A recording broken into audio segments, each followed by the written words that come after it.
Hello, welcome back to the Football Terrace. Another top six preview. Arsenal versus Liverpool. 100% starts to the season for both of these sides. It could be the first time in donkey's years that Arsenal have beaten the same top six side 3 times on the bounce. And in fact, won 5 ties in a row against a top six side. They have done absolutely impeccably well in their last 3 games. We're joined by a brilliant panel tonight. A debut as well for one individual. We'll introduce you to them all. We'll do it in one big fell swoop. Good evening all. Hope you're well. And welcome, Turkish. Thank you for making your debut on the channel, my friend. No worries, Terry, man. It's surprising. It's my debut. It's been a little while. I've been watching your channel here and there. So, yeah, thanks for having me. I thought the same thing. I was literally looking at people to bring on. And I'm like, I was scrolling through different articles. I'm like, Turkish, never been on. I don't know how we kind of missed it. So I thought we'll get you on for this one.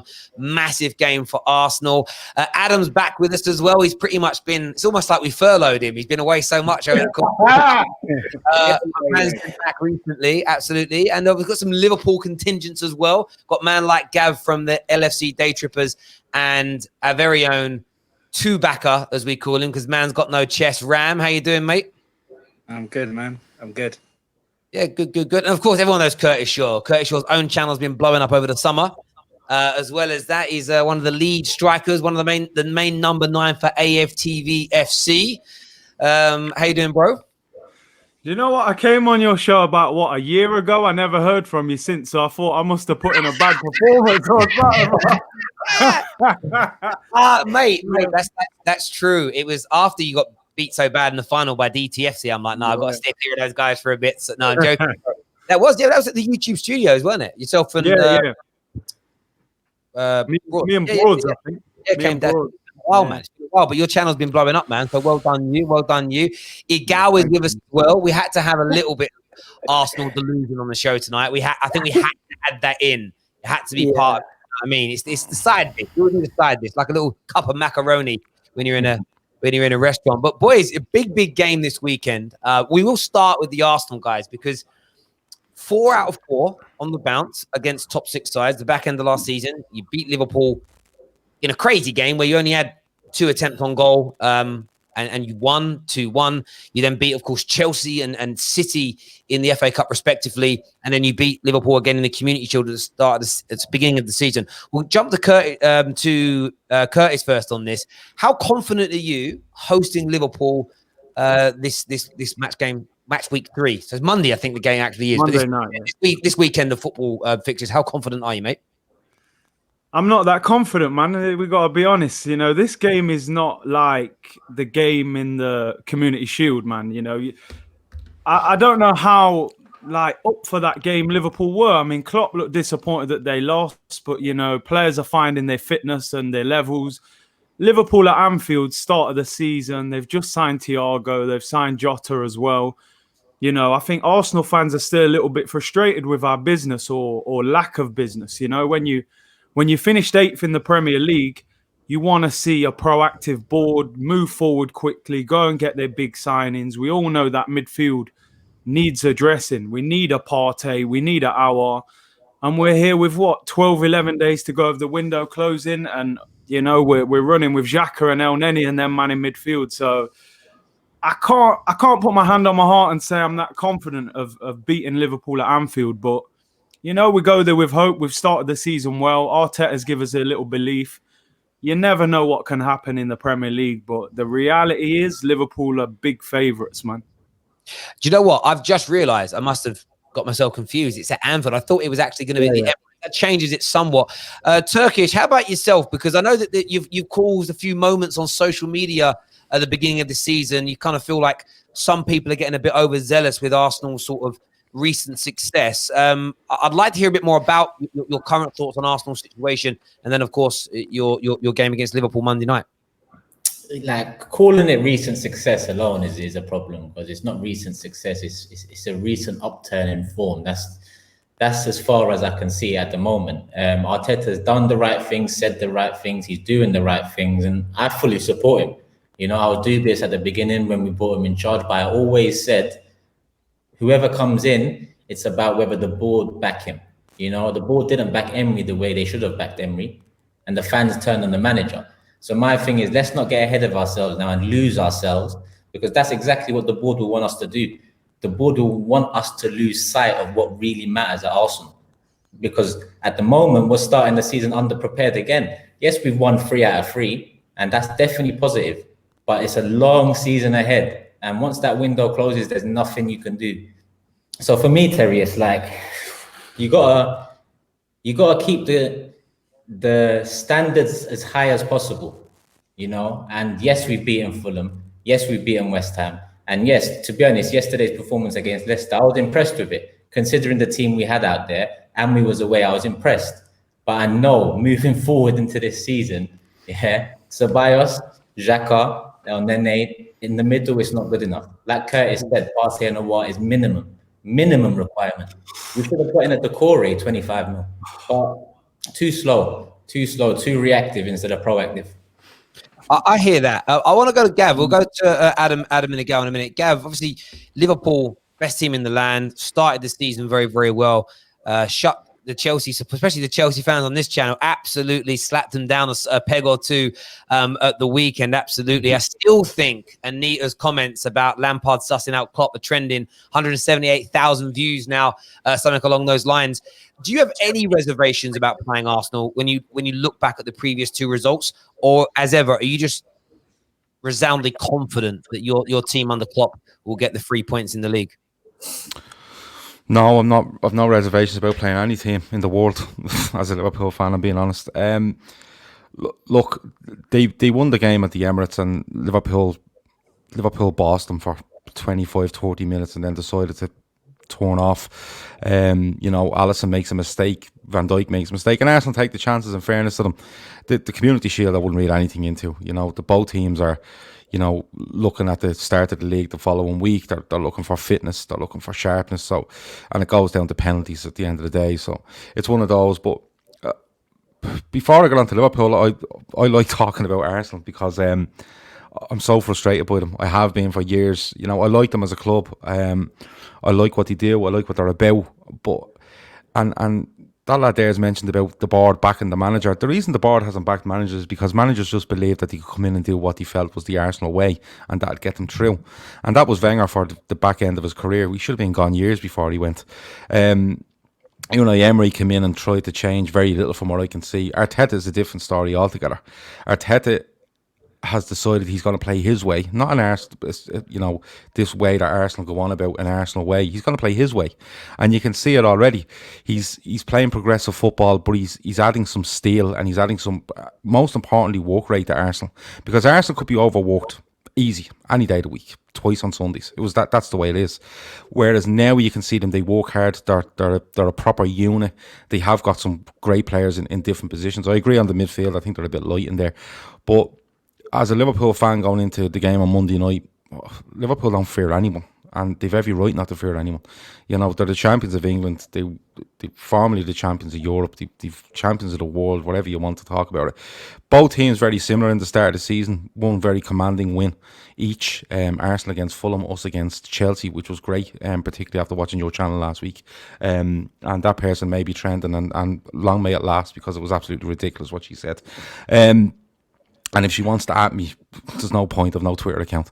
But if you look at Arsenal's win against West Ham, not that they were fortunate, but they weren't at their best, but they won. Liverpool were a bit the same against Leeds. So it's an interesting game going into this one, because they both have 2 victories. They both have victories in similar manners. And yeah, I'm confident going into Monday. I think look, all things being equal, Terry, if both teams turn up and play their best, Liverpool win the game. It's as simple as that. And that's not a slight on Arsenal.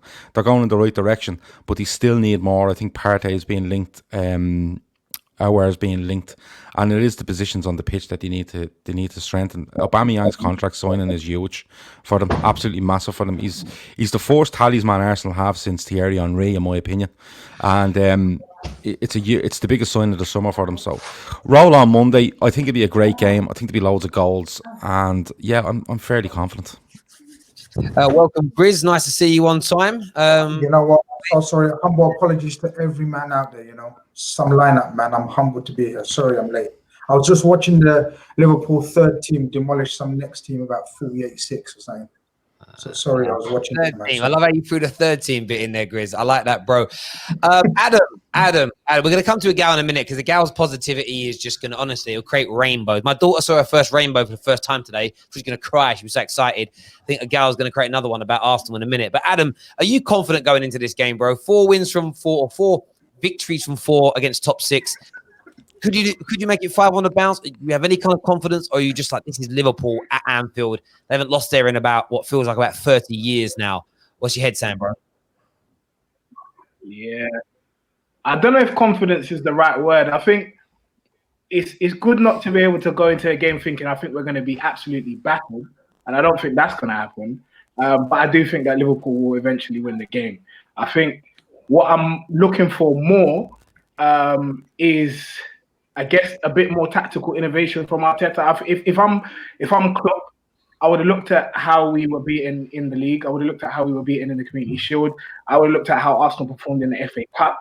And I do think that Lampard got his tactics wrong on the day.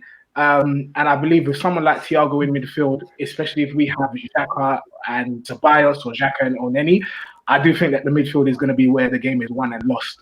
As much as I love Xhaka, you know how much I do. I believe that a midfield of Fabinho, Thiago is just going to outclass them no matter what.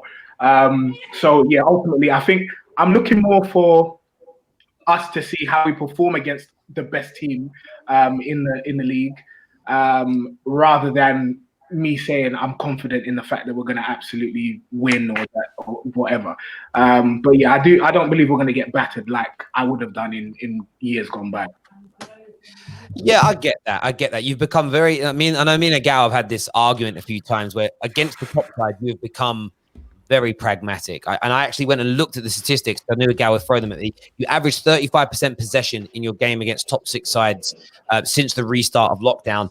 You averaged just 6 shots in each of those games, and you concede on average 16 shots. Now, I'm not saying that you were lucky in the last 4 victories. I think you deserved them, especially against Chelsea and Man City. You were excellent. But if you were to say on average, in most games, you're going to have 35% of the ball, 6 shots, and concede 16 against you, against top sides. At some point, you're going to lose a game playing like that. Because you can't, on averages. Egal, you go into this match, you've been very complimentary of Mikel Arteta. I mean, you spoke about how brilliant Elneny has been. You spoke about the direction you're moving in is great. You spoke about top 4 being confident. How are you feeling about going up against the best team in the world on Monday night? Have you frozen, bro? Yeah, he has. That's God, bro. That's God saying, don't say it. That's God. 100. Perfect. No more rainbows, man. Did you hear bro? I'm here. Did you hear what I said, bro? I agree with what you said, man. I agree. Yeah, we'll agree with you. You've been very complimentary. You've praised how good Elneny's been, the improvements that your manager's made. You said, you haven't quite said we're back, but you've spoken with such glowing terms. Are you confident going into this match against Liverpool, or do you make yourself a massive underdog to pick up the win? I wouldn't say I'm confident. I would say I'm optimistic based on what I've seen from Arteta. He come into Arsenal and it kind of reminds me of what Klopp's done. He quickly realized that the teams that we're not better than, we have to play a certain way to get a result out of those games. Where before we would always play the Arsenal way, and then we lose 3-4-0. So what Arteta has done is he's realized these big games away from home against a top opposition, you play compact, you try to go for counterattack football against the Man Cities, against the Liverpools, the teams that we know that are better than us, and their midfield is better than us, and they're going to most likely play a back 4. So we're going to play that 3-4-3 to try to catch them out, because the midfield.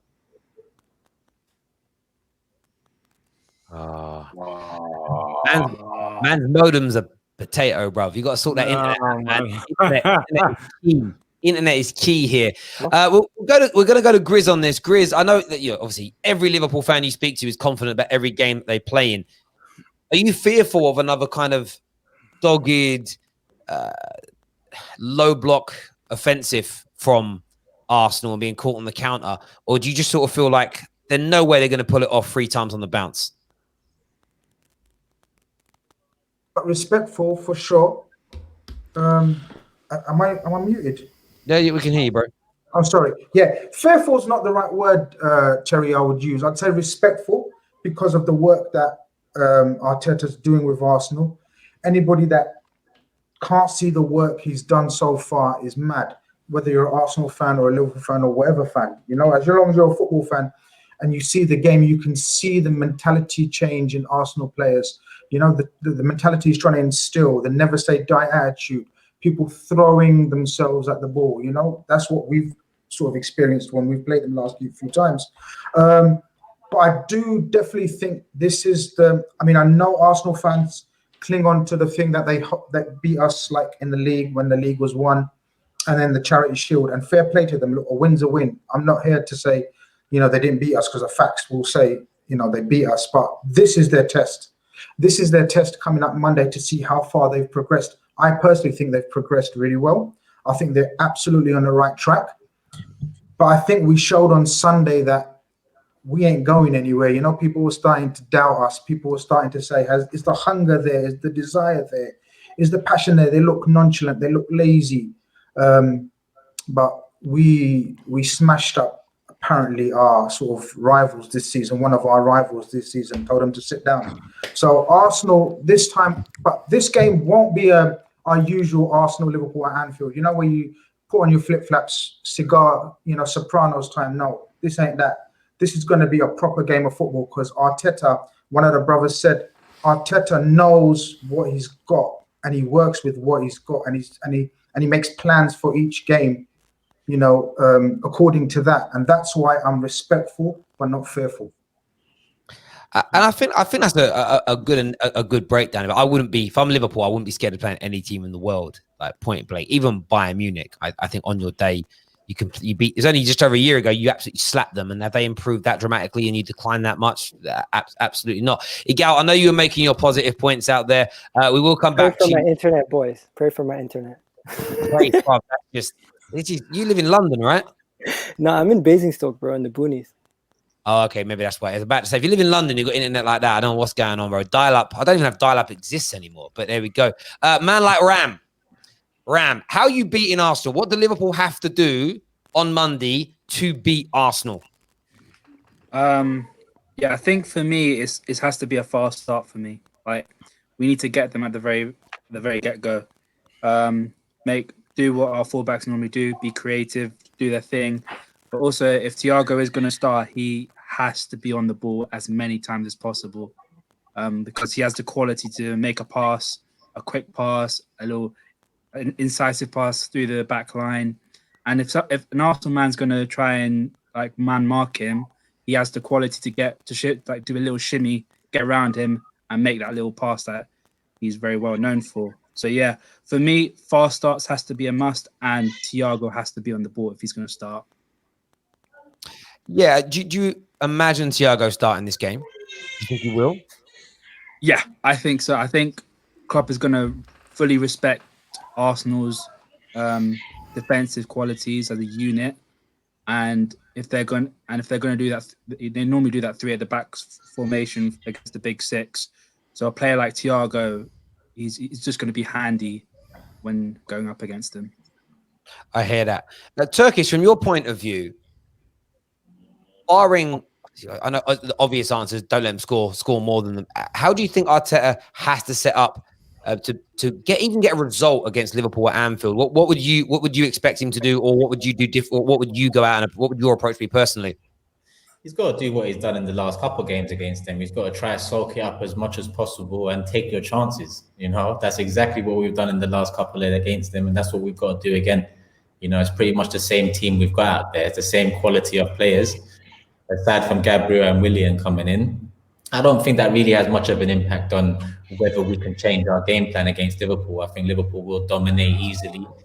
I think the wings are a massive problem, in my opinion, considering in full back without Kieran Tierney, I feel like Bellerin, Mane, Robertson, that side could be an issue for us. And in my opinion, if they do target that side, which a lot of teams do, then they will get some success. But it comes down to how we set up and how resilient we are, and if we take our chances. Because Liverpool will give us a chance or two, because they'll be dominating so much. So we'll get that chance or two. We'll see if we can get one in. Yeah, I get it. How about yourself, Curtis? I mean, who's going to be key from Arsenal? Who do you need a big displays from to get a result against Liverpool? You know, I think it's a collective, man, because you know, to beat Liverpool, you have to kind of pull them out of their comfort zone a little bit. You've seen like Watford when they beat them last year. I remember Palace going there last year. I know they lost, but they had a go at them, Zaha and people like that. I think we got to go there and be positive. You know, I remember even last season we had chances when Pepe kind of went past Van Dijk and he had a little shot, and Aubameyang had a chance. I think if you can go there and go 1-0 up and unsettle them a little bit, you know, make them ask questions of themselves. Because look, man, we've seen teams as good as this Liverpool team in the Premier League before. They're not unbeatable, you know. Leeds went there and scored 3 times. So, you know, be respectful of Liverpool, but, you know, go there and have a go at them. Everyone thinks we're going to lose anyway, so why not go there and be positive and see what happens, man? I hope your coach does that, man. I hope your coach goes there and has a go at us. I swear. Does that suit you, yeah? No, yeah, man. We'll murder you if that happens. I think the way he beats us, how he's played against us, is the way to play us, man. I don't know. From an Arsenal point of view, if you man think that, yeah, we're going to go there and go toe-to-toe, wrong number. Not even toe-to-toe, you know, but I think when you go there and just kind of sit back, I think you're asking for trouble. They're going to score eventually, you know, but I think, you know, but he's got that ultimate weapon for you guys, Aubameyang, on a break. So that's his game plan near enough against Arsenal. It's like soak it all up. And to be fair to you guys, you're probably one of the best teams that have soaked it up, you know, in like last 6 months or whatever, you know. And he knows he's always, as Turkish says, Liverpool will always give you a chance. And you got probably one of the best men in the Premier League to make the most of that chance in Aubameyang. And that's going to be his game plan. If you open up against us and think, yeah, let's just go and play little football, it's not happening. I think the biggest thing is Kieran Tierney's fitness. If Kieran Tierney's fit and playing, if Kieran Tierney's fit and playing this game with him and Ainsley Maitland-Niles, that gives Mo Salah a problem because they can both defend that side of the pitch, that area. We've shown that Kieran Tierney slots in well as a left-sided centre back, and Ainsley Maitland-Niles has impressed recently, in my opinion, and he's shown that he's a good player and he can play on that right-hand side of a wing-back role and a left-hand side of that wing-back role. And I think that's where your problem area for us is going to be Mo Salah. And if we can stop him with Kieran Tierney and Ainsley Maitland-Niles doubling up on him and helping out on Trent with those two, that's going to be our key to winning this game. You know what? Amongst all the stars, Ainsley Maitland-Niles has been the key tactically to sort of beating us, you know, in the last couple of games. He's so underrated. Do you know what's interesting about this? So the one key difference in this game now is there's a lot of talk about Liverpool, whether they're hungry again, whatnot. The one element where they scraped some results or they got held back towards the end of last season is when teams nullified the fullbacks. But that's because there was very little going through the middle. What's going to be interesting to see now is, great, let's nullify the wide areas as just described and make it very difficult for Salah and Mane and, of course, the fullbacks pushing forward. Because the ball going through the middle wasn't really creating much because, no disrespect to Gini, Fabinho and Henderson, that isn't their game. You've now got Thiago in that middle. And the way he passes the ball, and I said this the other day, and I mean this with respect, Liverpool fans are going to understand by the end of this season why Manchester United fans will always put Paul Scholes above Lampard and Gerrard. And you'll see that with Thiago, the way he'll be able to dictate and control a game. And sometimes it will look like a simple thing. That's going to be interesting for me. So if a lot of the play from Arsenal is to nullify the wide areas, that could give so much space and time in the middle to Thiago.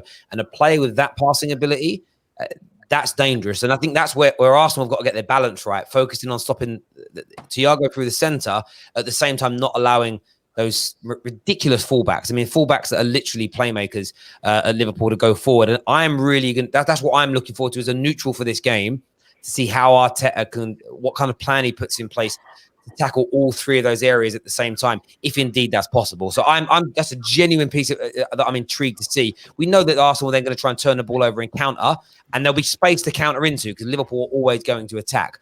But it's just how you handle a Liverpool that now appear to be balanced through the centre as much as they're going to be on the flanks. I think that'll be interesting. Yeah, definitely. I mean, like I just said, in terms of our team, it's pretty much the same team in terms of quality going into it. With Liverpool, they've upped it a hell of a lot in the middle. Thiago's a hell of a signing at a hell of a price. And in my opinion, that's part of the problem, you know. And with Ainsley Maitland-Niles, I do want to say, yes, he probably is our best option as left wing back right now if Tierney is the left of the three centre backs, but that doesn't do well for Aubameyang as a left winger. It doesn't give him a fullback that's going to overlap. It doesn't give him a fullback that's comfortable on his left foot, you know. So he will have problems. So it's going to be interesting to see how Arteta sets up. It does seem like Tierney is fit, and the sooner we get Tierney into left wing back, the better, because that connection between Tierney and Oba and the balls they were getting down the line and causing problems to many teams when they linked up.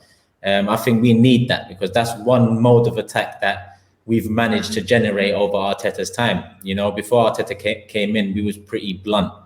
You know, we had to start building modes of attack, and I think Tierney, Aubameyang, and down that side, that's something that we've eaten a lot of recently, and it's something we should eat well off moving forward. But what about who are you going to put in the back three? Are you going to bring in David Luiz in the middle and move Gabriel over?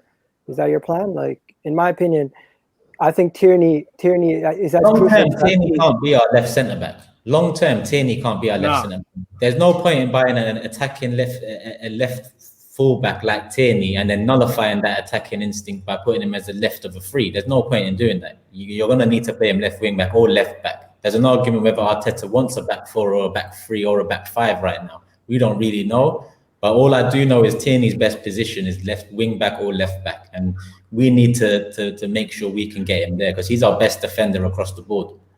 100. That's why he's playing centre back, because he doesn't trust the centre backs, and he's every right to. Sorry.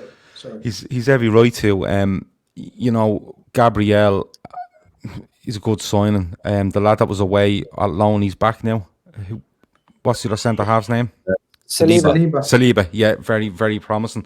David Luiz is a shit show, and he just is. He just is, because everyone when you have a player like that and you keep, I suppose, arguing and debating over his ability and should he be in, should he be out, the chances are he shouldn't be in. And that's, I think, why I've seen Kieran Tierney in the left of a three-man defence. I agree with you. I think he should be a full-back or a wing-back at a push. Arteta, ideally, I think, would like to play a back four. His style of football suits a back four. I think he's using a back three or back five, or whatever way you want to look at it, as some sort of insurance policy while he tries to build this side. And as well as that, with you being, and you've all said it, you're light in midfield, in the centre midfield. If you're that light in midfield, you need some more cover at the back. So I'd expect Arteta to evolve this side probably over the first half of this season. Maybe he'll stick with it for a season, but I think all things being equal, I think Arteta will look for a back four at Arsenal. He will probably look at two holding midfielders and in some sort of 4-2-3-1 formation. When he gets the men he wants in midfield, you know, Partey and our are about being linked. They'd be great in a three-man midfield for Arsenal. But at the moment, while Arsenal are playing decent football, they look at a cohesive unit. It's because he's using the insurance policy of three centre halves. It's interesting though, because Liverpool, when they come up against three centre halves, especially if it's a 5-4-1 sort of formation, destroy it. Because what happens is Salah and Mane just take the opportunity to go and stand on two centre backs, and Firmino stands on the other, and we disregard the wing backs, and we let Robertson and we let Trent look after that, and then we take our chances in midfield, because Liverpool's midfield, although it's not overly exciting to a lot of people, it's extremely functional. It knows what it's doing in every passage of play. So I'd like to see Arsenal come out and play that three-man back line on Monday, because Liverpool usually play quite well, but it will be dictated by what players Arsenal play in those wing-back positions. Maitland-Niles he's a really, really good player. I don't like Bellerin. I think the Arsenal fans are quite split on Bellerin at times, and I'd understand why. But for Liverpool are going to look to, if they play Thiago, people think Thiago's going to play deep for Liverpool, and I think Liverpool might shock a few people. I think you'll see him further forward than a Fabinho or a Henderson, and you'll see him if it's a three-man midfield, you'll see him in that 8 position. If it's a 4-2-3-1, you could actually see him nearly in a 10 position if they wanted, and he can just float around and do as he likes. He's a serious weapon Liverpool have, but I agree with you. I think Tierney being fit is huge for Arsenal come Monday. That makes sense. We're going to talk about season expectations, the transfer window still open, sort of second half of this. We'll do score predictions now, and then we'll move on to kind of chatting about what's going on in the window, what people expect, etc. Grizz, we'll go to you first, mate. What's the score going to be Monday night? I got to show a bit of respect with all these brothers here, man. I can't be outlandish with my prediction, man. But man, I'm joking. I'm joking. I'm being real. I'm being real. I think it's going to be very. Do you know what? I'm not saying we're going to be defensive because it's just not in our makeup. But we will be far more wary of your counter-attacks, I think, in this game because you've hurt us on the counter-attack. So I think we're going to look to get that clean sheet against you, and then we know we're going to do some damage at the other end. So I think we're going to be very respectful for you, like we should, because at the end of the day, you've won the last 2 games against us. So for that very purpose, I think it's going to be like a Chelsea type game, you know, like we've just done. I think it's going to be 2-0. I think we're looking to keep a clean sheet against you. It's not going to be one of those 4-1s, 5-0, all that business. Forget that. This Arsenal team's far better than those teams that have come to Anfield. And you've got a far better coach, which is the main thing for me. So I'm going 2-0. Gav?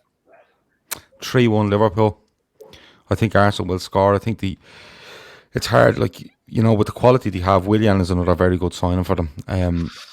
He suits the way they play. He's a very, very, very technical player. Lacazette, if you give him chances and enough of them, he'll get you enough goals. And Aubameyang, you don't have to say anything about Aubameyang. He's world class. There's no other word for him.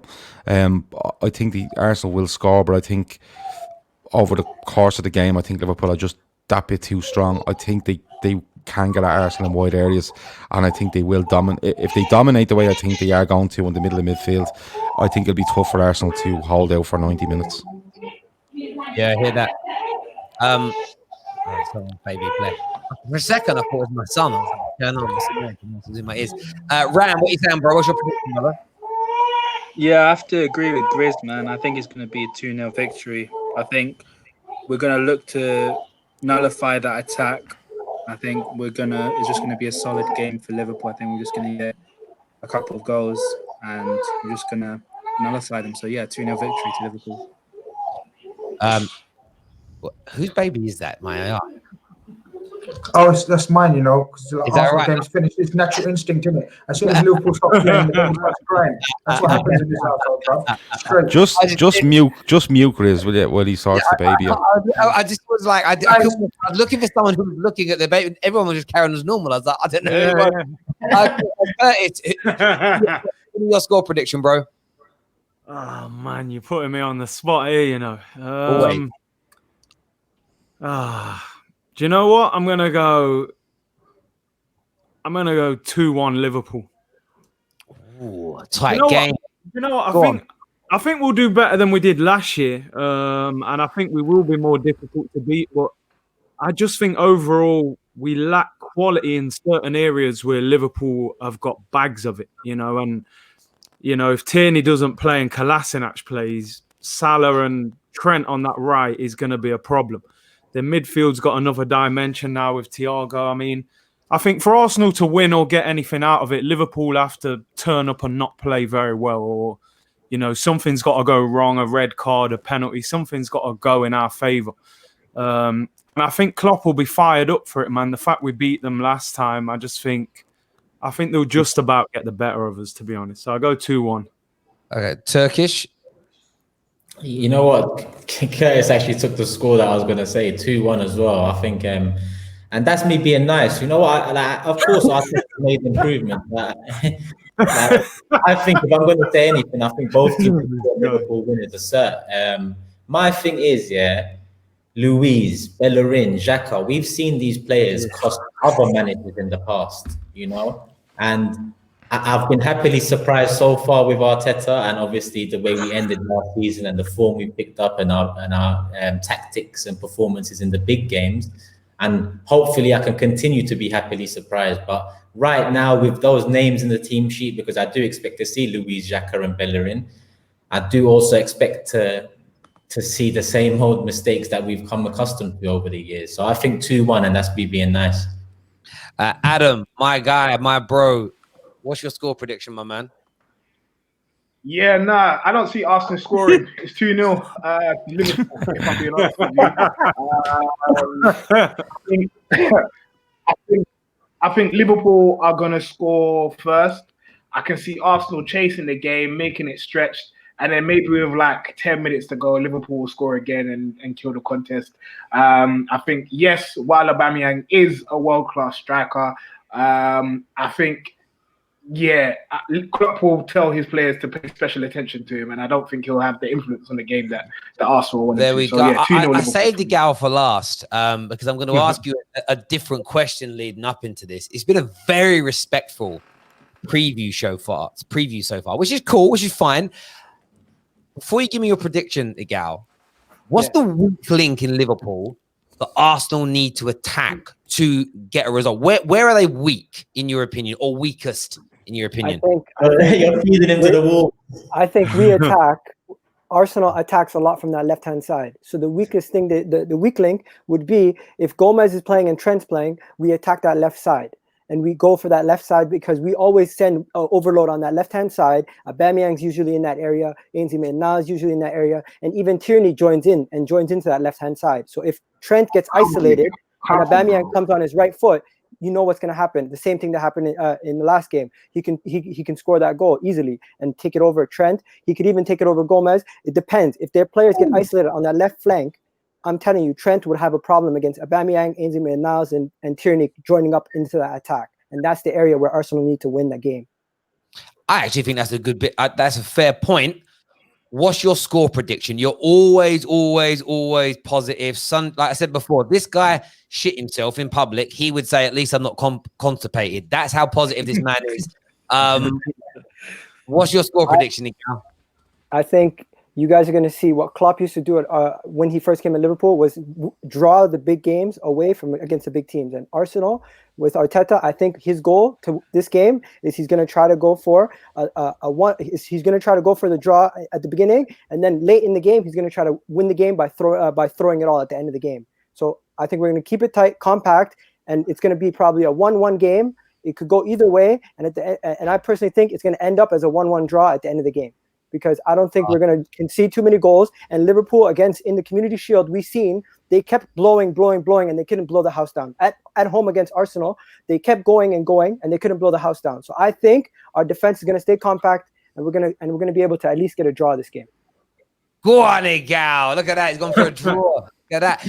Can I ask a question, Terry?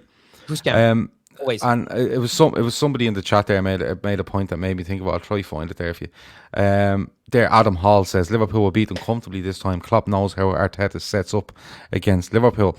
I'd just like to ask the Arsenal fans: has he only got one way of playing, or does he vary it? Because if he doesn't vary it, there's no doubt Klopp hasn't watched them at the Emirates and at Wembley and thought, oh, we just play the same way. If one thing Klopp does, and it's something you want from Arteta, is he learns very fast, whether that's about games of football or squads or the English game or winter breaks or whatever it might be. So is it a case that Arsenal have this system and it's the only system you've seen under Arteta? Early on, this is why we question whether this is the system we want, because early on when it wasn't the system you used, Gav, but the reality is I don't think we can do anything else right now, and it comes down to the quality. I think what you see is what you get in terms of how we've set up against the big teams, including you over the last couple of games. That's how we will for the foreseeable future if we don't change up our personnel, if we don't add to the middle especially. So to answer your question, I think that is the only way we can play against you. So it is what it is. Okay. I think there's something that you guys are missing this year. What we've done is we haven't improved the first 11, but we've improved the squad by adding in certain new squad players. I wouldn't say our team is at the level to win anything yet, but what we've done is we brought in options off the bench, and we've raised up guys like Eddie, who's an option. Even though he's not the best of quality, he is an option. Willian came into the team, which brings Pepe and Willian. They can interchange. You have Saka when Martinelli comes back. So we have more options to throw at teams, which we didn't have a year ago. So that's what I would say is different from a year ago. I think everyone you just mentioned there we had, apart from Willian.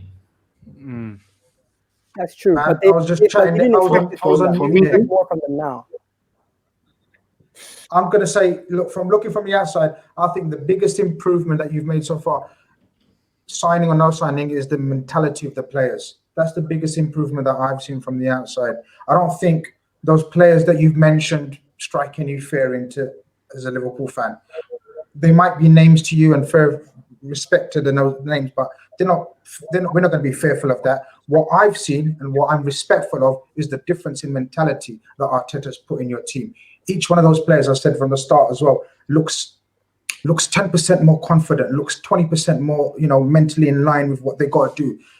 Arsenal would always get, like, you score the first goal, they're gone. You bully them a little bit, they're gone. Now they look like, as I said, a unit. And that's the biggest improvement. Not players-wise. Okay, I get Gabriel's good, young potential, fair enough.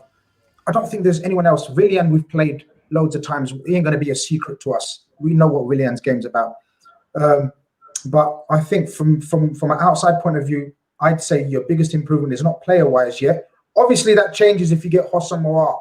Woo! Because if you get Hossam Aouar, then you're cooking. I'm telling you, he's the baddest baller. Apart from Thiago, he's the baddest baller in that position. Don't disrespect. Yeah, no, stop. Don't mention him. Don't mention him. Don't disrespect. Terry, stop it. Bro. Terry, stop it. Don't mention that. Don't mention your team today. Don't mention your team today. But the biggest improvement is the mentality of this Arsenal players under this coach. I think that's a fair point. Adam, you were going to say something, bro? Yeah, I was just going to say, so going back to what Turkish said, I don't think long term, he's absolutely right in saying that this is the system that Arteta is going to play. But I think what I like to see is that when we have the ball, there's a spare man in midfield. So I don't know who you asked this question to, but I think the key for Arsenal is going to be what that spare man does. So the Tierney will probably play left centre back if he's fit, and whether it be Saka, who we've seen there play sometimes, or Maitland-Niles, I think that person is going to be key to where Arsenal may win or even lose the game. But yeah, I think for me that's the biggest difference or improvement that we've seen, because it's a nice tactical innovation that I didn't really think we had, because it's not nice to see my team playing three at the back, because it basically means you're lacking. But I think he's adapted it well to cover our weaknesses and maximize our strengths. So yeah, hopefully, that spare man can do something good in the game. Yeah, I think that's a fair point. I agree with Grizz. The mentality of Arsenal is so different now. And one of the things I've really enjoyed about when you remove your rival hat with Arsenal is it frustrated me for nearly 15 years that you lost when you were up against the other top teams in the league. So it was Chelsea and United for a while, then City came along, and then Liverpool have joined the party the last 4 or 5 years again. Arsenal, up until Arteta, even when you didn't have the quality of player like man for man, you still tried to go toe-to-toe, and your record, especially away from home against top 6 sides, was atrocious. It's really good to see a manager now that actually recognizes the weaknesses in your team, but puts a system together that enables them to be protected and you can still get results, because there's no arrogance in that. And I think that's the perfect way to have a manager that's going to bring you forward, where it's a case of, well, we're going to change our style today, or we're going to change our approach, because winning the football match or getting a point, or even if you lose, not being embarrassed, is far more important than sticking to a philosophy. And some of those results where you went away to, I don't know what time you went away to Anfield, didn't you get 4 or 5-0 down in the first 20 minutes or something like that? And that might be a slight exaggeration, but that was, when I watched that, I didn't even laugh as a Man United fan. I was just like, I feel sorry for Arsenal fans. Like, why would you laugh? No, do you know what?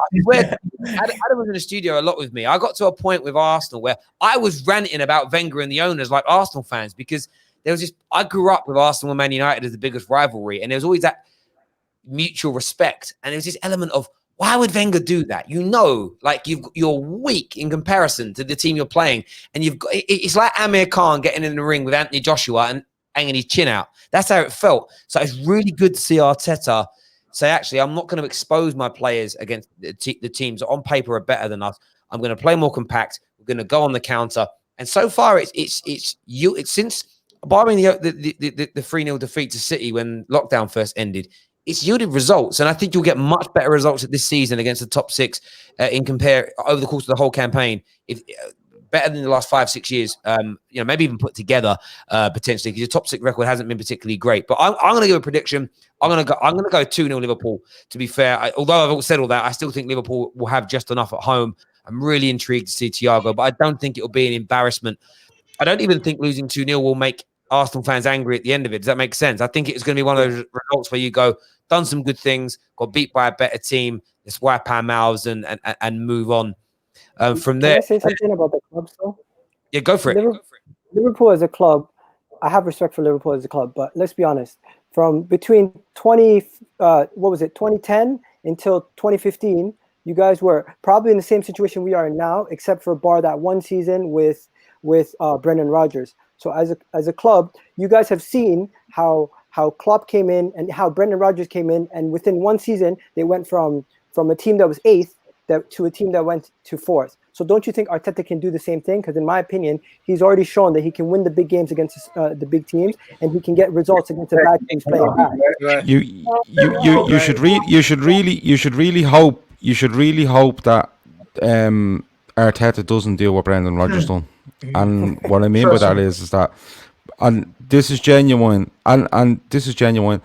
Brendan Rodgers comes in the summer of 2012 at Liverpool. He finishes 8th, I think, in his 4th season. 13-14 was off the charts. But you have to remember in 13-14, like, people were writing off Raheem Sterling after a bad game away at Hull. You know, we had Luis Suarez banned for the first 5 games because he was chewing on somebody somewhere at some stage. But Brendan, 13-14 was great. Don't get me wrong, it was brilliant. One of the best seasons I've ever had supporting Liverpool. But it was built on sand, and when all was said and done, it fell apart very, very, very quickly. And 2014-15 was horrendous, and it all fell apart again. And Klopp had going from being, nearly winning a title to being horrific. Horrific. That's the only word for it. And then Klopp has to pick up all them pieces. You don't want Arteta doing that. What you want with Arteta doing, listen, you'll have a great time if they go and try win a title this season and don't get there. But if you see progression, and this is very important for Arsenal, they need to remain very calm, very measured, a lot of patience. And if you see progression this year and next year, and then if you go for the title next year, the year after, then you can say great. But be careful what you wish for, because we've been there, and in a second season where everything looks brilliant, it can just fall apart, because Liverpool's team in 13-14 ran on adrenaline. That's what it ran on. It ran loads of ability, don't get me wrong, and Luis Suarez was just the best player in the world that season, in my opinion. But the key for Arsenal fans, and listen, we all have a laugh at Arsenal fans and social media and stuff like that, but the key here is definitely patience. Let them build, because as a Liverpool fan, I look at Arteta and I'm not comparing him to Klopp, because I don't think he is like Klopp. But I'm looking at him and I'm thinking the changes he's made and what he's trying to implement at Arsenal will need time, but it's most definitely going in the right direction. Yeah, I mean, Egal, you've made this comment quite a few times on the shows with sort of the usual panel about how you think that you guys could jump from being 8th last year to being almost title contenders this year. But you've often pulled more on the thread of Arteta could do a Klopp, where Klopp started off slowly and then went from 4th, 25 points behind City, to being title contenders. Do any other Gooners on here share the belief that Arsenal this season, like Egal does, could be title contenders, or could close the gap on Liverpool that dramatically? You know what? Nah. And you know what's mad? I'm reading these comments. Apologies, someone called on Skype. Skype lines are not open tonight, people. It's StreamYard. There we go. Sorry. Yeah, I'm reading these comments and people are saying that me, Turkish, and Curtis are fake Arsenal fans because we're not saying that Arsenal are going to beat Liverpool. I just don't get it. Listen, I love Egal so much, but of course I don't believe that Arsenal are going to go from where we were, 8th, to challenging for the title. No way. Even if we have the best season, the best I see Arsenal finish, or the highest I see Arsenal finishing, is 4th. To be fair, I said Arteta gets backed properly in context within 2 seasons. If he gets back the same way Lampard does, he could definitely be challenging and winning a league title, or Harry, getting back no, with Bro, them. you're never going to see us get that kind of backing, though, are you? That Chelsea are getting. You know, they've just spent 200 million in one window. When are we ever going to drop that? And you look Just- what Gav was saying there. When Gav was talking about Brendan Rodgers, I think the difference here with Liverpool under Rodgers, Suarez left soon after that. You know, Gerrard left as well. Daniel Sturridge got injured. So their attack kind of fell apart. Where I feel with us now, you know, Aubameyang signed a new contract. That's our best player. But it's crucial that we build around him. And I think as Arsenal fans, we don't feel like we can trust the board to sufficiently back this manager. And that's the problem. You know what, when you've I was just going to say, you've got to build on. I was just going to say, Yeah, go on. because me and Gav got a rush now because we've got a podcast to do. So I'm just going to make a last point. But I was going to say, what you guys need to do is forget about the manager being the sole man sort of in charge and who's going to make the difference. You got to have a connection between the sporting director, the coach, and the owners. You haven't got that yet. That's what you need. You don't need to say Arteta, Klopp, Arteta. No, Klopp, Edwards, and our owners are one. They're one unit, one team, one brain, one way of thinking.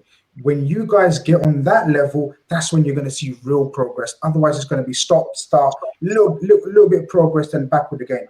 I don't know who is it Edu, the man, Edu, Arteta, and your owners got to be on the same hymn sheet. Until then, you're going to see stop, start progress. Forget about league title aspirations. I admire the brother Egal's, thoughts, and I respect his opinions. But it's for Arsenal, for outsiders, it's always been there's no unity. Not unity is maybe not the right word, but there's no understanding between those three levels. Those three levels connect. Then you got a winning combination. Look at Man United. There's turmoil between them three. That's what happens. The only team that's got it down to a T or two teams is Man City and Liverpool, and that's why they're dominating.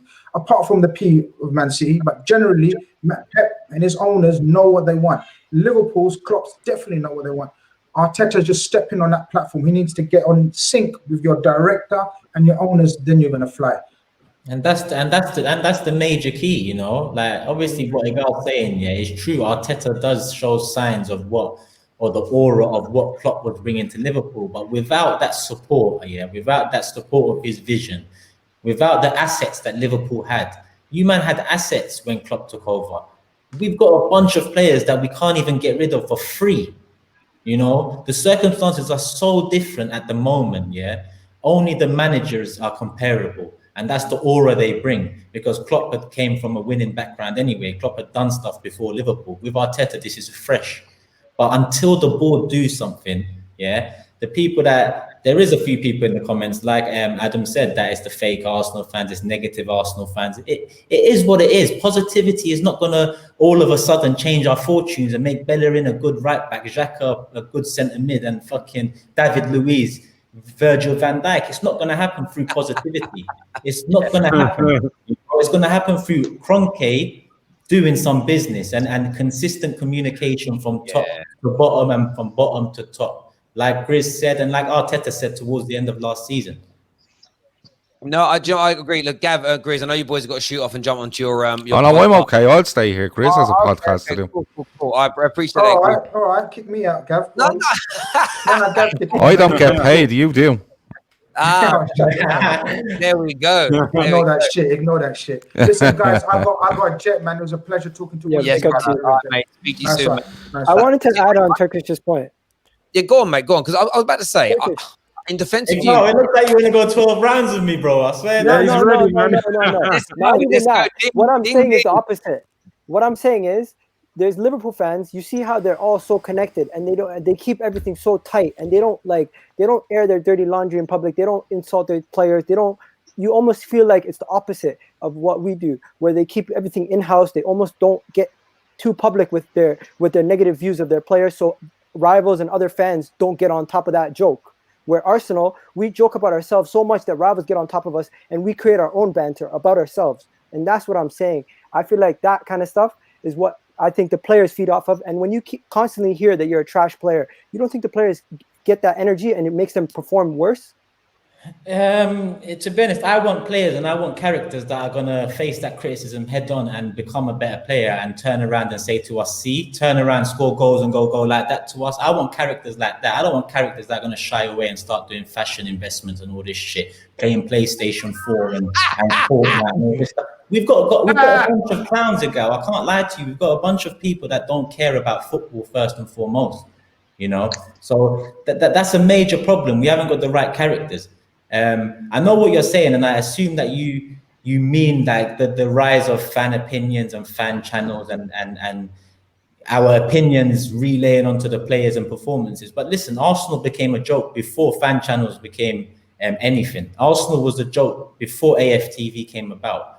Before AFTV, we were playing man like Shamak and Bentner up top with Frimpong in the middle and all that. That was before our opinions even came to light.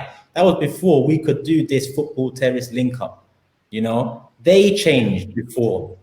Like, it's up to them to change my opinion now. And I can't change it through what, Egal? Through Gabriel and Willian. Come on, bro. We're not going from 8th to top 4 with Gabriel and Willian. And I know, in my opinion, it's deluded opinions like that. And let me not say deluded. Let me say... No, it's cool.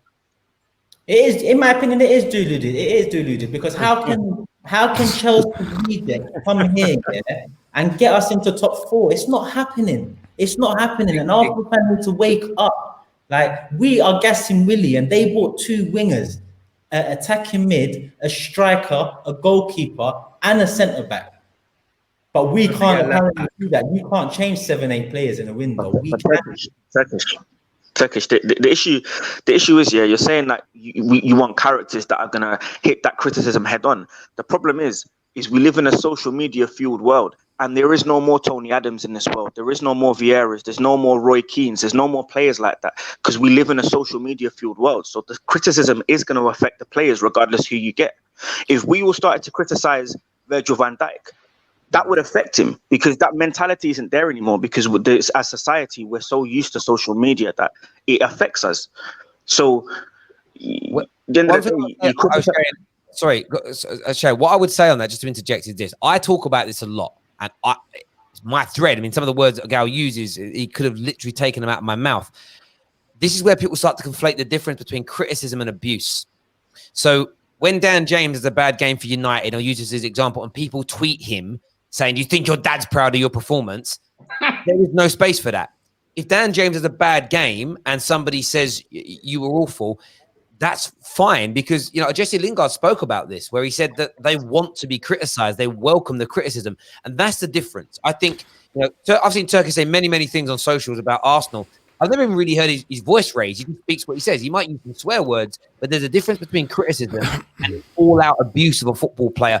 And it's where people blur those lines that the problem, in my opinion, arises. And let me add something too, because I've spoken to Kevin Campbell in depth about this too, and Kevin Campbell says the opinions of fan channels and all of this stuff, compare it to their day when they used to finish football matches and go to the pub, and fans used to say it to their face. Fans were talking about them before they come in. The pub would go quiet when players walked in after a bad result.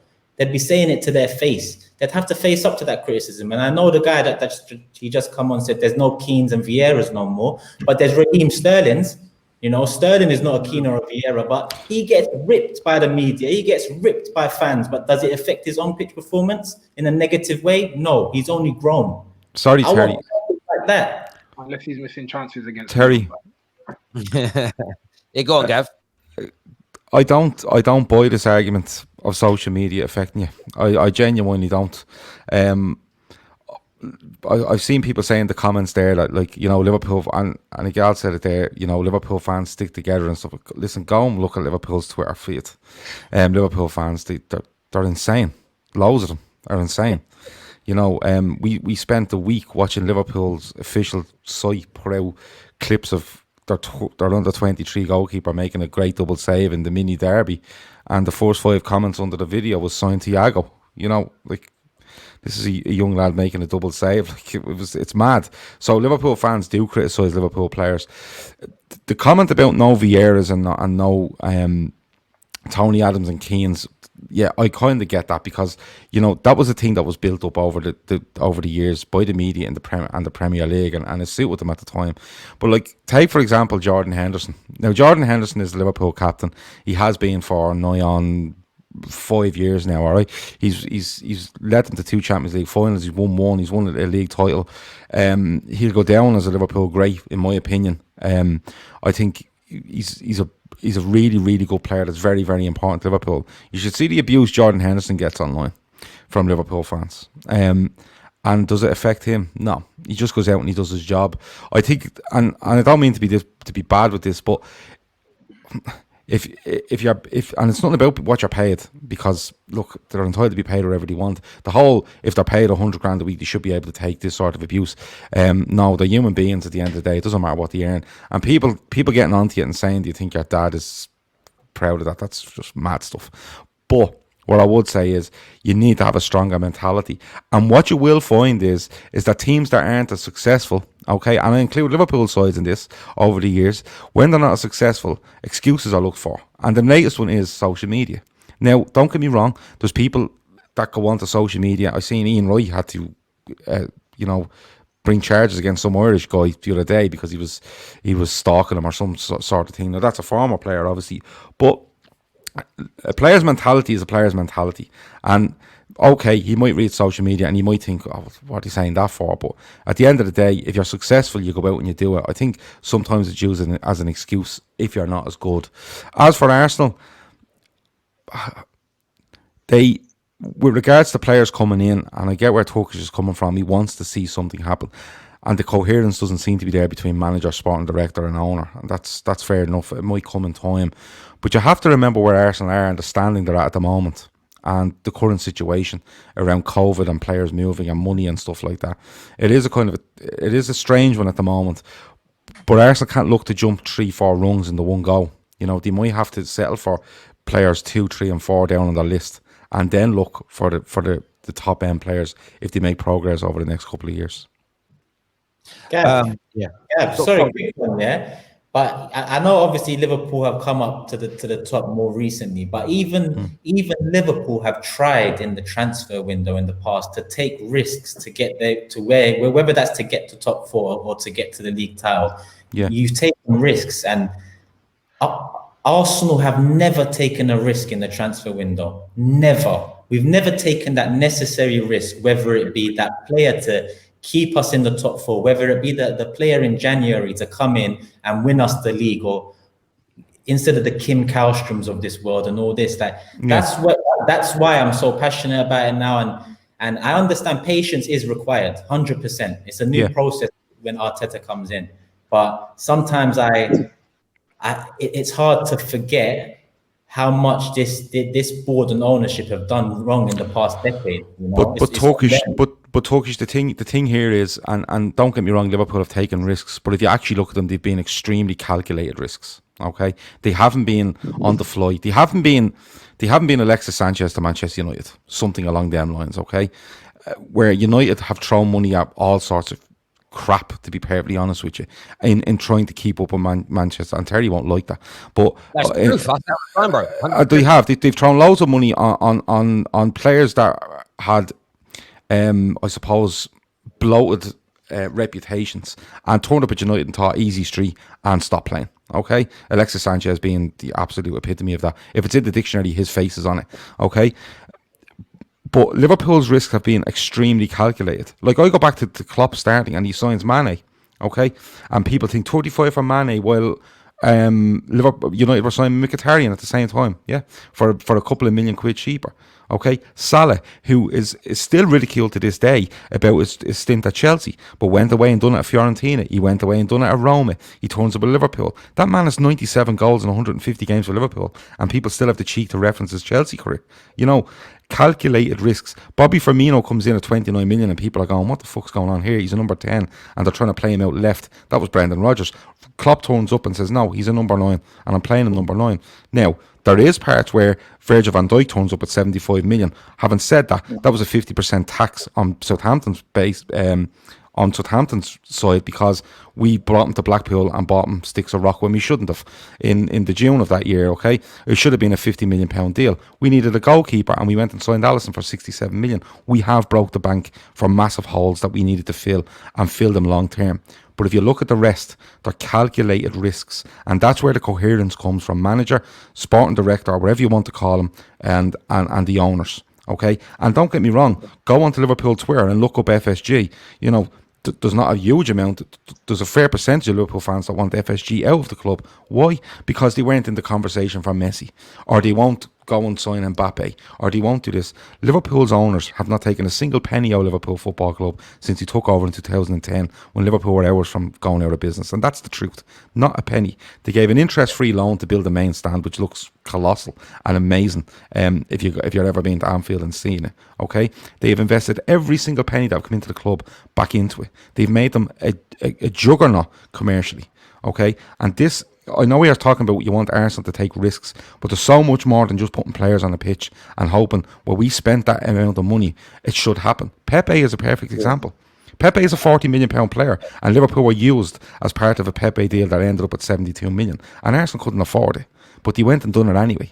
Yeah. So there was a risk they took, and you get stung by these things, Turkish. You get stung and you remember them. And Liverpool remember Andy Carroll, and Liverpool remember Christian Benteke. That's two off the top of my head.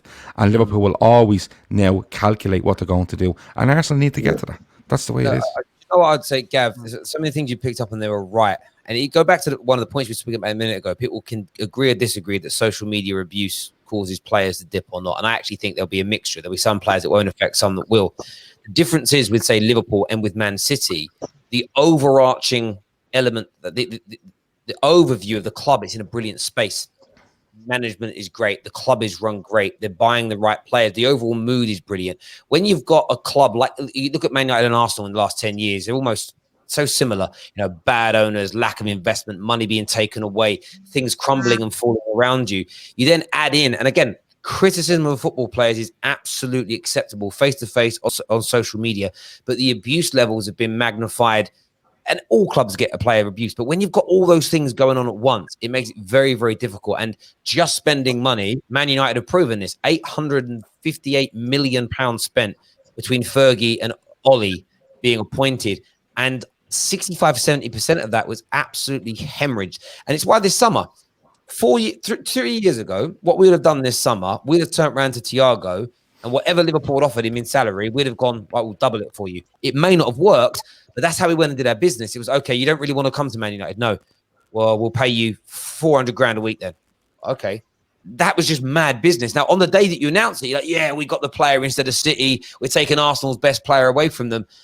But the player didn't really want to be here. And it's absolutely rotten. And I just think there's still elements of Man United and Arsenal that need to be fixed outside of the training ground and away from the fans. And that is the way the board run things, taking money out of clubs, how much they invest, but then buying the right players and knowing what, I mean, you guys are currently having an investigation internally, aren't you, over the signing of Pepe? Now, Pepe might turn out to be good, but the fact that's going on tells you something isn't right. And until those things are stomped out and you're buying the right people for the right position, it's going to be hard. And to Egal's point, I get what you mean. The team can be eighth and they can jump up the table, but there's so much more that needs to happen at your football club and at mine. And I'm not throwing salt here at Arsenal at all. There's so much more that needs to come into play. It's centre out. And the middle, the hub of our club, which is our ownership, for me, both clubs were rotten in that place. And it's very hard to grow something where the center of it's rotten, in my opinion. As much as we want it to, and you want to be, and I try to be positive about certain things that Man United are doing.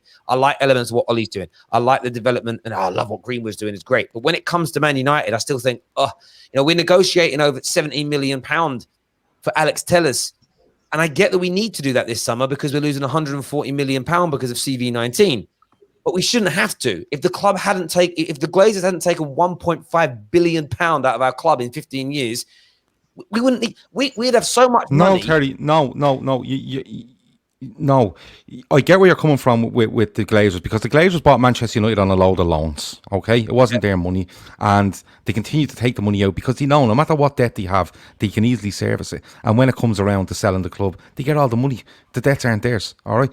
But the reason you're negotiating over this money is because the selling club know that Manchester United have thrown away so much money, and why should it stop now when it comes to their player? Porto are sitting there going, they've spent all this money, it shouldn't stop now, and that's the issue for Manchester United. Yeah, but that was my secondary point. So you've got the element of all the money that's been taken away, from us, and we've been awful in the market for so long. People take the mick out of us, and I think that you add all these things. It just takes such a long time to undo all these problems. And I think Arsenal, Egal, are in that same space.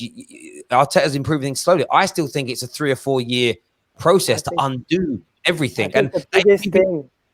The biggest thing. I'm drawing examples from other clubs because I'm trying to show this isn't me trying to attack Arsenal Football Club. It's saying I've seen it with my club, and I don't think it's a snap of the fingers, quick fix. The ownerships probably still have to change, if I'm being honest, until our club become champions of England again. Probably. Just to add to your point, to Egal, when Jurgen Klopp took over from Liverpool, he was in a bit of a privileged situation with all the other clubs.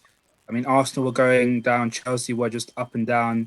There was no real progress in them being a secure top 4 team. When he came to Liverpool, it looked like that Liverpool were going to replace the void that Arsenal were going to leave in the top 4.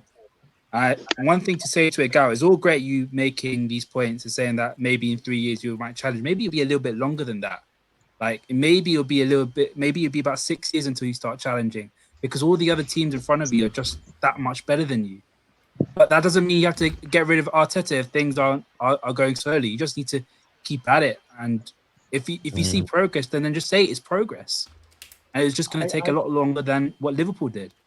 I get where you're coming from. The thing that I would say to all Arsenal fans, look at the age bracket of our players. And if we stop going for our second and third option and we go and we spend the money on the Thomas Partey's and the Houssem Aouars, and the club brings in our first choice options, instead of going for now a Jorginho or even that guy from Roma or even Sangara from France, we need to go for our first choice options, put the 45 million up front, get Thomas Partey over the line, put the how much ever. Let's be honest, Houssem Aouar in a regular transfer window, he'd be over 75 million easily. So if we can get him for 45 million, why don't we just spend that money? And the club, in the long run, it's an investment that they can benefit from. But this club, until they invest properly, we're going to always have this problem. And me even being positive, I know that. And that's one thing that hurts me. This club does not invest properly. Can I just ask? Go on, Adam. I get what Partey will bring to Arsenal. For me, that's clear. But everyone for weeks now has been talking about Aouar.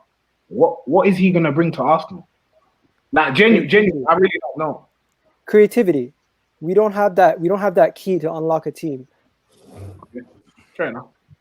And he's that good, yeah, that he takes us to the next level. From what I've seen, from what we have, from Dani Ceballos and Xhaka to Houssem Aouar and Partey, it's levels above. Let's be honest. Okay.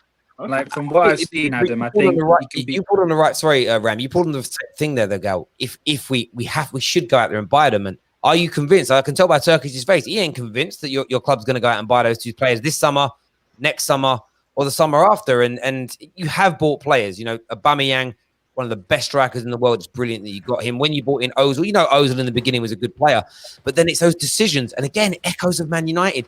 You give a player past his best, the biggest contract in the Premier League. Like, you've given a massive deal now to Aubameyang, but the man's still balling. It's fine. Like, Ozil was past his best, and you gave him. That's why, again, until you start seeing your club consistently change their ways. Like all the Chelsea fans that say we're changed now under Lampard, we're going to let someone build a project. Until I see Roman not sack you for finishing second, winning £300 million, I'm not going to be convinced that they've changed their ways. I can't allow myself to do that about anyone. So I need to shoot, yeah. Yes, bruv. I appreciate you coming on, mate, and having you today, man. All the best. Man. Take care of yourself. We've got a super chat here from Christopher. Is everybody else okay for time, or anyone else got to shoot? No, I'm good for now. Good. Christopher says, do you think Arteta will wait for Arsenal that long to become better, or will he move on to another club, maybe Barca? That's a great question. Someone said it last night after we finished. It was actually Prime. Prime had a really good question. He said, if Arteta turns out to be as good as, say, Egal thinks he is, but Arsenal don't improve as a club, could he leave before we're ready to win titles again? What do you reckon, Turkish? Arteta hasn't really got any loyalty to this club like Wenger did, And if the board treat Arteta the same way they treated Wenger and they treated Emery after him, then he will leave, Is he the finished article? Is he certified going to be a top manager? No, we can't say that yet. All we can say is he looks like he's on the way to do that. You know, whether we give him the platform to do that, we'll see. But he's well within his right if he doesn't get the support he needs, and that's just not spending, that's overall from top to bottom consistent communication, then he's well within his right to leave to anywhere in the next few years, because I'm sure Man City won't mind taking him back in the not so distant future one day, considering he's won stuff as an assistant there. Yeah, no, that makes a great deal of sense. It really does. O'Shea, we didn't ask you because you were late joining, mate, but you confident as a Liverpool fan picking up this victory on Monday? Yeah, I am. To be honest, I think this whole notion about comparing the Community Shield and all that stuff, it doesn't need to be brought into the conversation, because like Turkish said before when I joined the stream, because of the level of players that Arsenal have, there's only one system that they can really play. And Arteta's not going to take a risk against Liverpool and try and play a different formation or play a different system. He's going to play the same way he played in the Community Shield. The difference is now we've got Jota, we've got Thiago, we've got other players that are moving up from the academy like Curtis Jones, Harvey Elliott, etc. We've got more depth now. So we're not going to play the same way. There's an old saying, fool me once. Yeah, that's not going to happen again. Klopp, you really think Klopp, this manager, this great manager that's done all these things at Liverpool and bamboozled teams and done all this madness, is all of a sudden going to be complacent and play the same system that Arsenal beat us? Do you know what I'm saying? He's not going to do that. Why would he do that? Do you know what I mean? I can 3-0 is my prediction. Like, this, just, I'm not even trying to disrespect Arsenal. You know, their first three opening games they've won. They you know, back end of last season they were starting to perform better, and I give credit where credit's due, but I just feel like this game it's not going to be the Community Shield all over again. It's not going to be a repeat of that. No, but you conceded 3 against Leeds. Let's be honest. You haven't played amazing yourselves. Yes, you beat a 10-man Chelsea. Liverpool, yeah, but it was a 10-man Chelsea. Liverpool themselves haven't played well in the league in the first 2 games. Let's be honest. So you can't say coming into this game so confidently. Well, did you watch? I'd be interested to know if you watched Chelsea against Liverpool. I watched the game, but I'm saying you watched the game. It was a 10-man game. Liverpool. Well, from kickoff Chelsea dropped 30 yards, and the furthest player forward was Timo Werner, and he's about 15 yards inside his own half. And Liverpool bossed them from start to finish. It doesn't matter if it's 10 men. The reason it's 10 men is because Liverpool opened them up from within about 4 to 5 seconds from Alisson catching the ball in a 6-yard box and Mane being manhandled 10 yards outside the Chelsea box. The fact it's 10 men is irrelevant. And Liverpool would have went on to win the game at 11 anyway, because let's be honest, for all the money Frank Lampard, well, last season the story was he was going to promote youth. This season he's just been given all the money, and regardless of what he spent, he was a coward on Sunday, and that's the truth. He had Kai Havertz, he had Timo Werner, he had loads of different players that he rates. Okay, he was missing Thiago Silva, but he hasn't played for him yet, so you don't know what he's going to do.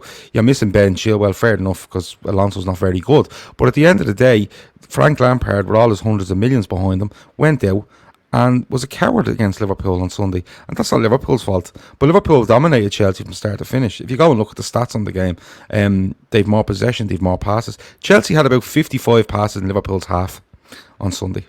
Now, if that's not Liverpool playing well, I don't know what is.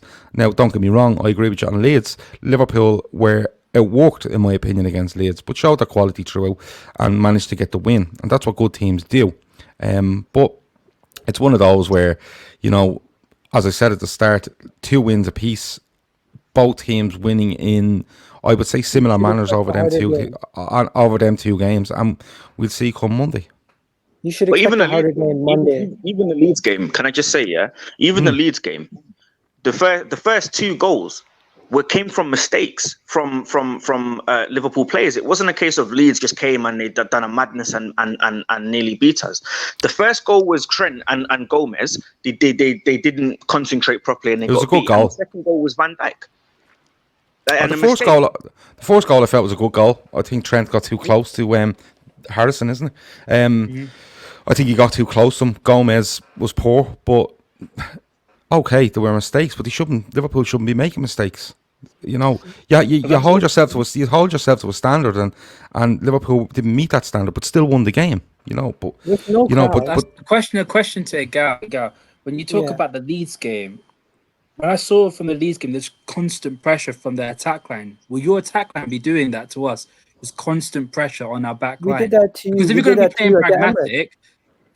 pragmatic, are you going to push your attack and defense further up the field? Because I don't think you will. Because I think you're going to be doing what Chelsea did, dropping 20 yards back and absorbing the amount of pressure that Liverpool will be taking upon you.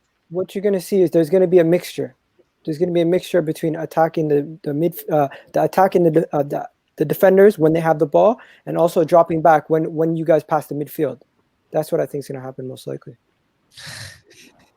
To Turkish's face expression and Adam make me die, man. I feel like with Turkish, it's like Turkish wants to back Egal, but it's like I'm not making a meme of myself. I just can't. I don't want to do it. No, that's kind of what it is, Terry. You know, like obviously as a football fan, you just want to lose yourself in the moment, and you just want to, let's do it. Like it's Liverpool, fuck it. Who gives a shit who it is? We're gonna go out there. We're gonna fucking do it. Like all of that shit, but. In reality, Arsenal have hurt me too many times and let me down too many times for me to have that optimism. Mate, and do you know what? That's all. It's true. Like Adam was in this very room with me at my house when we did this FA Cup semi-final, and I was like, I pray Arsenal win. From a banter point of view, I wanted Arsenal to win the FA Cup because I knew what it would do to people like Egal. It would make them go, "We're back," and then it's that hope. It's that hope because we're gonna lie. All jokes aside.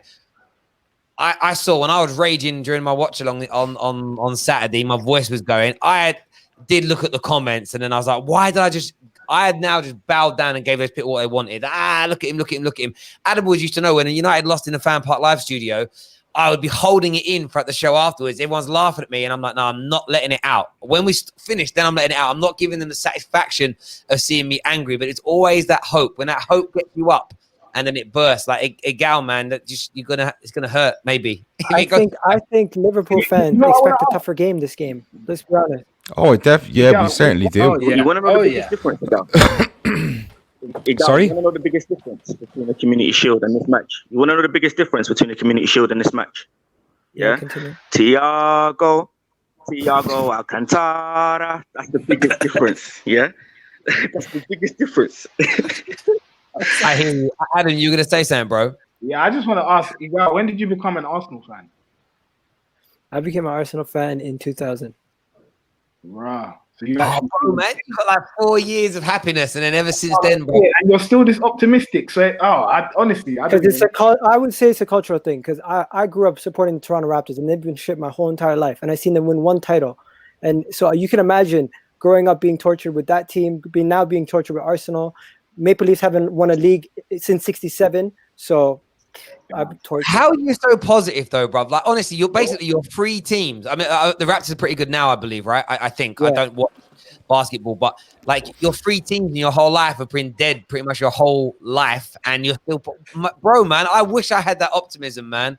I do because that would kill me. Like, do you know what I mean? I'm a glass half full kind of person. At the end of the day, that's what I'm going to tell you. We might have a dead midfield, but if they play good for that one game, I'm telling you, you're going to hear about it. I love this. Yeah, guy. But on the other hand, if they play dead, you're going to hear it. I'm going to be honest. Turkish. When Bellerin has, I agree with you on a lot of points. But you know what? The thing about me is I'm not gonna put myself out there to attack the players. Even when they perform bad, I'm gonna try to find the shining light in that turd. I don't like these words, attack, Egal. This is what I'm saying. This is what the internet has done, attack. I'm giving my opinion on a performance. These people are entertainment, innit? They're footballers. Yeah, I can give my opinion on it, especially considering like we either pay ticket prices to go games or we pay for Sky Sports, BT, whatever subscriptions across the world. That's what we are doing, innit? So I'm well within my right, and you're well within your right to have your optimistic opinion. I am with my pessimistic opinion. It's just obviously positivity alone and what we can do doesn't equate to trophies, doesn't equate to success and progression and whatnot. It's what I think you have a right to be optimistic. Yeah, there is optimistic signs there for Arsenal. There's no doubt about that. Oh yeah, now. There is, and it's people will think it's a massive project, but it's not really. You know, when you look at the players they have, it is, and it comes back to, and we've all spoken about it. It comes back to the cohesiveness between your manager, your football director, and your owner. And if you get that right, it's more than half the battle. Because the infrastructure is there for the club. It's not like you're looking to move stadium. It's not 2006, I think you moved. But it's not like you're looking to move stadium and try refinance. Everything is there. The infrastructure for Arsenal Football Club is there. It's perfect. It's just, for me, from a man looking from the outside in, that takes an interest in Arsenal because of a frustration over what they do most of the time. It looks to me like they have got the right man in place. They need to just find that link between the certain, hierarchy in the club. And if you get that right, you don't know where it can go. You really don't. And I'm speaking like that as a Liverpool fan who 5 years ago didn't know what was going on. But, it's right now, and it's no balance. It's great, to be honest with you. There's no balanced opinion, though. That's the problem. Either you're great or you're shit. There's no middle ground, and that's where I fall into place. And I'm kind of like, what's going on here? Because you can never hear anything bad about a team that finishes eighth. That's almost what I hear from people.